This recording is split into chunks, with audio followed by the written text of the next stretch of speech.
everyone. My name is Alfredo Fumacic. And I'm Cristiano Oliver. We are two-thirds of the Benfica podcast, the weekly podcast about Benfica. We have been invited by We Are Tottenham TV to talk about Jetson. Appreciate that very kindly. We got a few questions that we're going to answer. Let's start with what is the best position for Jetson? I would say his best position is in the role of an 8 box-to-box midfielder. The guy could absolutely occupy tons of space on the pitch. So I think, although he can play multiple positions, I do think that is his strongest position, a guy that's able to roam around on the field and get from box to box and contribute in many other ways. Yeah, look, he's a player that's very versatile in terms of a center midfielder. He can also play the carrilero on one of the sides of the midfield. Ooh, spell it. He's also has played right back at times. So he's a guy that's very versatile in terms of center midfield. But as Cristiano mentioned, mostly at home as an 8. He has been deployed as a second forward too because of his ability to press and to cover several spaces in the midfield. What are his best attributes? I think the guy could absolutely spring a pass forward. He could knock, he could get a shot on net, could score goals. Let's not forget, Alfredo, you mentioned before, he's played right back in his career, but he's also played the number 10 position for the Portuguese national team. So this is a guy that could absolutely turn on a dime, get up the field, get his teammates involved, and most important, in EPL, we know we love the midfielders that could get themselves some quality strikes on goal and that could get some goals on their account. So I think that would be the one thing about Jetson that I would praise him the most for. Yeah, look, he's got pace to him. He's a guy that has a large stride, so he could cover a lot of ground. He's a guy that likes to get into the final third as a box-to-box guy. But he's also a guy, as Cristiano mentioned, that has played for the Portuguese youth setups. For you guys that recall the U17 Euro, Portugal lost in the final against England, and Jetson was one of the players that featured for that team in Portugal, which is chock full of talent. Yep. What are his weaknesses?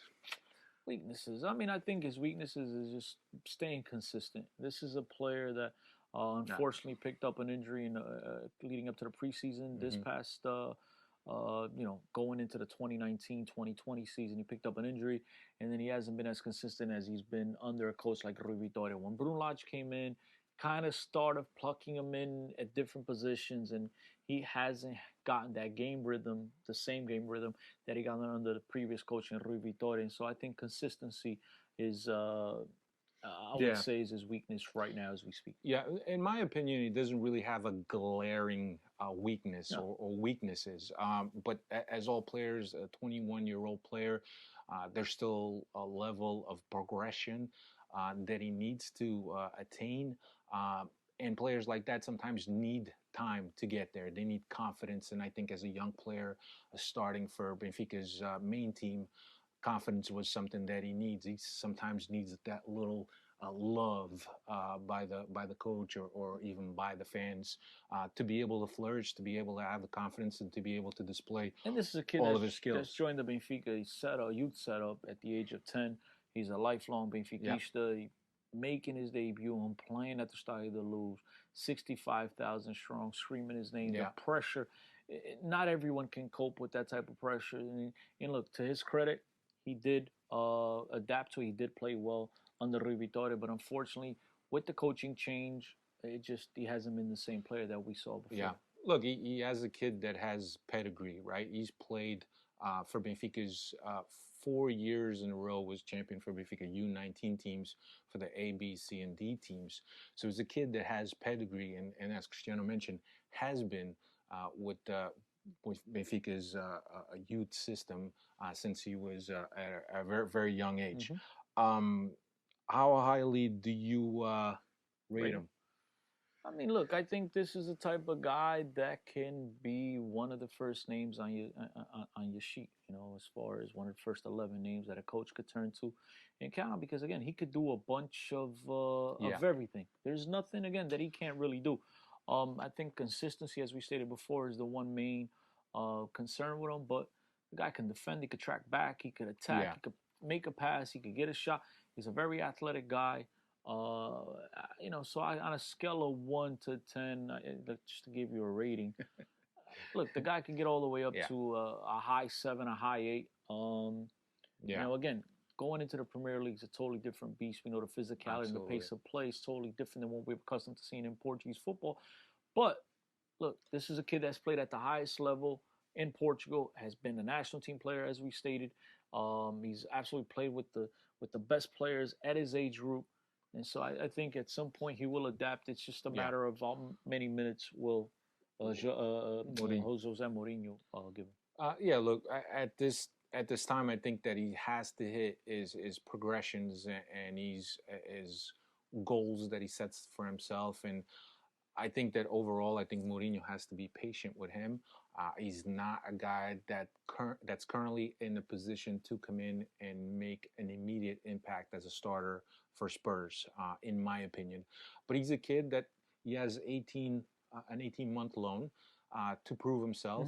Also, the amount and volume of games that the EPL plays, he's a guy that will get his minutes here and there. So it's possible that Mourinho will coach him and nurture him and get him to where they need him to be. Look, and I think that's part of the 18-month loan. Is going to give him 6 months to adapt, because you understand, coming from a player that hasn't gotten that many minutes at Benfica this season, it's going to take some rhythm to get back into getting his old form. So I think a lot of it had to do with that first 6 months to adapt, and then go into the offseason, have a full training camp with Mourinho, with the rest of his teammates.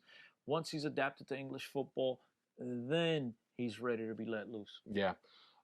Why did he fall out with the manager? It wasn't really a fallout. He had been featured quite a bit under Rui Vitória, which was the coach that started the 18-19 season.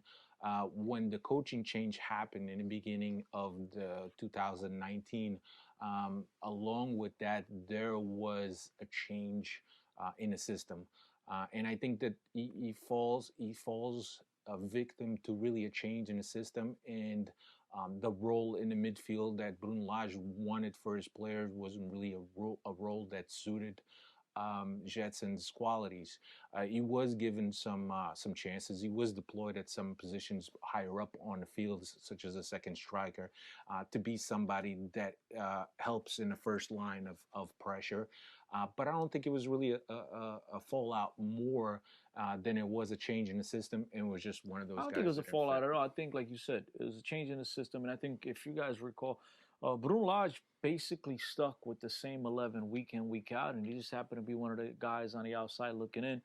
And as I stated before, this season he comes into the season, picks up a broken, surgery on a toe, whatever it is.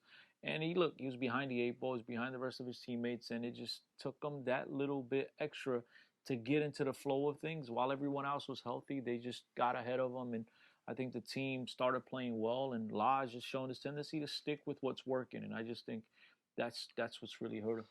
I'm going to let you take this one. What player would he most resemble in the EPL? Look, I'm going to keep it close to home. I think he reminds me a lot, and not just because of the flat top fade, but he reminds me a lot of Dele Alli. I think very similar players, could obviously do a ton on the field, can attack, can defend. I do think GEDSON plays a little bit, on the defensive side, a little bit back on the field, more so than a Dele Alli. But again, very similar players, very athletic, very fast on the ball, has the skill to beat a player one-on-one, has the skill to score a beautiful goal, and at the same time could come in with a tackle and break someone and regain possession and spring forward. So I do think I see a little bit of a Dele Alli again. This is for Tottenham, so I don't want you guys to be scratching your head, and I'm gonna mention a guy that you guys probably never even heard of, because I'll just make up a name. So I'm gonna keep it close to home. Dele Alli is the guy. Are we upset that we let him go? I wouldn't. I can speak for myself, right? I'm not upset that we let him go. Certainly, a player of GEDSON's caliber and talent and potential is a player that you would hate to be sitting on a bench, not progressing, not evolving. So certainly, his his transfer or his loan to Tottenham is something that it's kind of welcomed both by him and a lot of fans. So is the biggest question is Tottenham the right move for him in terms of the playing time that he's going to get? That is the thing that concerns me Tottenham the or Jose most. Mourinho? Well, it could be one or the other, right? Because I think that if he goes to Aston Villa, as it was rumored to be happening, I think he gets more playing time. But again, Mourinho knowing what he knows about Jetson, Jetson speaking Mourinho's language, obviously, there's a lot that can be taken out of Jetson. So I am happy for him that he's going to get an opportunity, and he's going to get an opportunity with a coach that already knows him. So Mourinho's not completely blind to what Jetson can bring to this team. Look, as you know, Alfredo, I know him personally, so I'm bummed out that he's leaving Benfica because of that reason. But as far as totally as the player, on the player side of things, I do think this is a welcome move for Jetson. As we stated before, there's so many other options at Benfica right now. And so to have a young player who just turned 21 last week, sitting right on a bench and not really progressing, not really developed to the level that we expected him to develop, I think this is a welcome move. Again, whether Tottenham is the right choice or not, look, that's to be determined, and we'll see with Mourinho how many opportunities he gives him. But anywhere that he goes and gets an opportunity to play and get some minutes and and develop, I think it was welcomed by everyone at Benfica. And look, and let's talk about the business side of things. Yeah. I mean, if they do choose to, if Tottenham does so decide to keep him after 18 months, it's a nice paycheck for Benfica for a player that really wasn't a priority for the coaching staff at this moment. So all in all, it's a good piece of business for everyone involved. Yeah, and that what you mentioned it segues right into the next question, which is, did Spurs get a good deal? Certainly, $4.5 million for the loan cost isn't really a lot of money.